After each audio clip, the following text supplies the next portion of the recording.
prosecution. Please do not No, the do other go to your gentleman with an witness eyeglass, Your Honor. during cross-examination. Sir, he is my chief of staff, so he brings the original document. Yeah, but Therefore, I should consult him whether... Sir, I believe, I don't have the original, but I believe that this is the letter of authority that we issued, no? For Maria Carla Castillo Corona from taxable year January 1, 2007 to December 31, 2010. For Renato Corona from January 1, 1997 to December 31, 2010. For Cristina Rocco Corona from January 1, 2001 to December 31, 2010. And from Constantino Castillo III from January 1, 1998 to December 31, 2010. And you are maybe now continue, Your Honor. Proceed. And you are proceeding with that investigation, notwithstanding dependency of these impeachment proceedings involving the SAL and the income tax return of the Honorable Chief Justice Corona. Yes, sir. Yes, sir. You did not find anything objectionable in that, which may smacks of persecution to the eyes of the public. No, sir. I think Nothing wrong with it. No, sir. The public expect us to do it, so there's nothing wrong. Which public are you speaking of?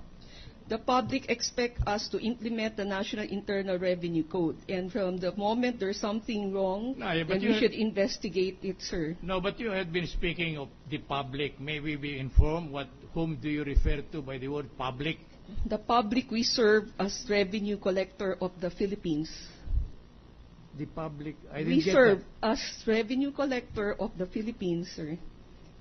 Whoever that public might be, may include you. Thank you, Madam Witness. But what I'm questioning is the propriety of that investigation being conducted now while this impeachment proceedings is going on, covering the same subject matter. You did not find that... I'm sorry. Sir, the alternative is to be told that we are sleeping on our job. So I think the better alternative for the Bureau of Internal Revenue is to do its job. All right. So much so that if there is a complaint involving any of the prosecutor here and the rest of the other members thereof, you will investigate the case. Of course, sir. Yes, sir. Thank you very much then. That's all with the witness, Your Honor. Redirect. That's all. Yeah. Redirect. With your kind permission, Your Honor. Yes, Your Honor. Proceed. During your cross-examination on January 26, 2012, as recorded on page 46 of the journal, the following exchange took place. Quote, question, Mr. Cuevas, now examining the SALN of Chief Justice Corona, which you saw while you were here already to testify.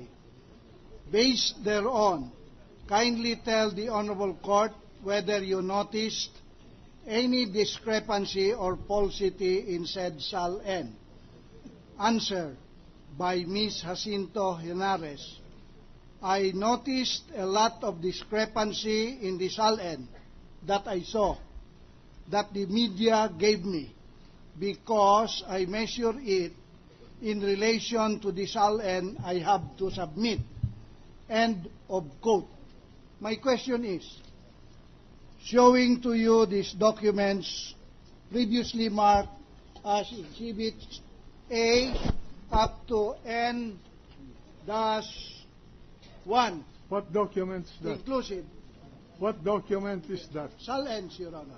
Are these the SALNs of Chief Justice Renato Corona, copies of which were given to you by that media person while you were in the holding room of the Senate on January 19, 2012? No basis, Your Honor. Why We are no sorry basis? to object, Your Honor. And we will explain if we are allowed. Why no basis? Because there are I quoted the transcript. Yeah, you are quoting, but there is only one SLN that was discussed in that question. You are now presenting a lot of SLN, so no basis. Generic, plural. The witness can clarify that, Your Honor, whether it was just 1 year SLN or from 2002 up to 2010. That's why I'm asking the witness to Witness, clarify. answer, come on. Thank you, Your Honor.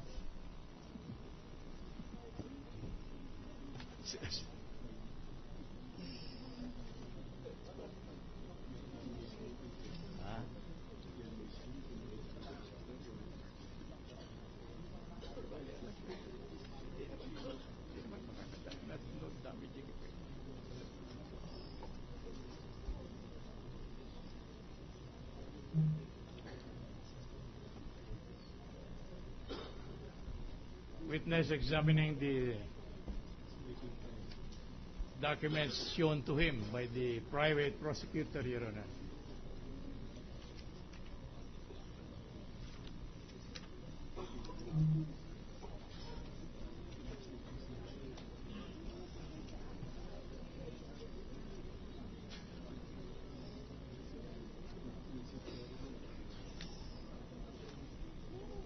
Yes, sir. It seems to be the same document, sir. It seems to.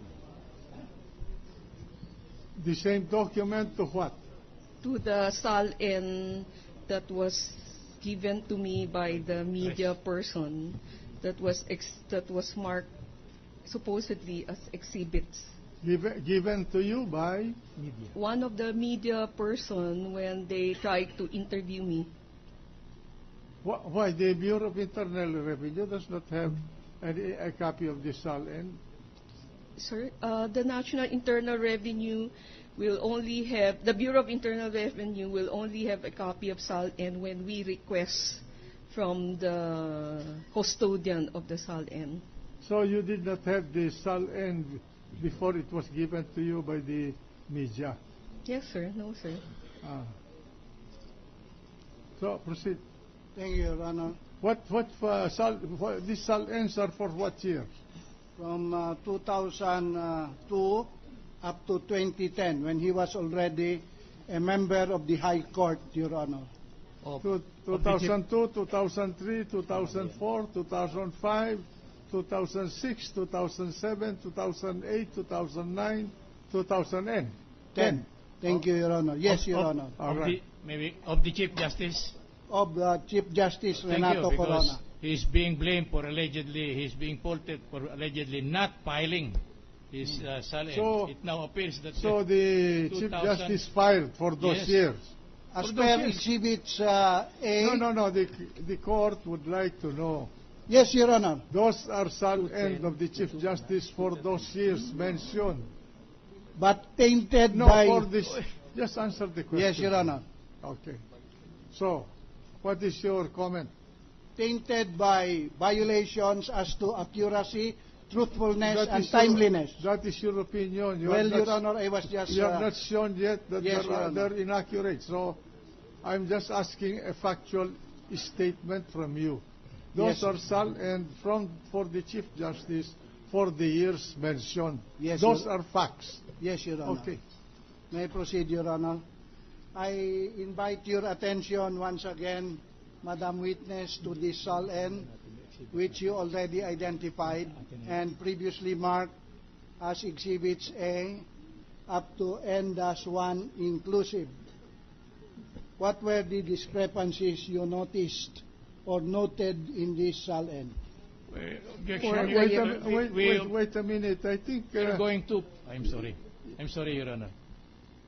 is this witness competent to testify on those discrepancies? Yes, Your Honor, because the Why? defense... Why? The defense, no less... No. Why? Because Why the is he competent? she is filing her own SALN. The defense qualified her as an No. expert witness Oh, during their cross-examination, Your Honor. Counsel, you did not qualify this as an expert witness. There is a procedure to qualify a person as an expert witness. Please, I am fully aware of that. please do so. You are directed to qualify her as an expert witness. Thank you, Your Honor. Madam Witness, how long have you been in the government service? In this... This is no longer redirect, Your Honor. The coverage of redirect, Your Honor, are only matters taken up in the cross. This we have never. I'm we have- complying. That is... We asked the witness very categorically whether she is testifying solely on the basis of the document. Actually, may I suggest, Mr. Counsel, for the prosecution, produce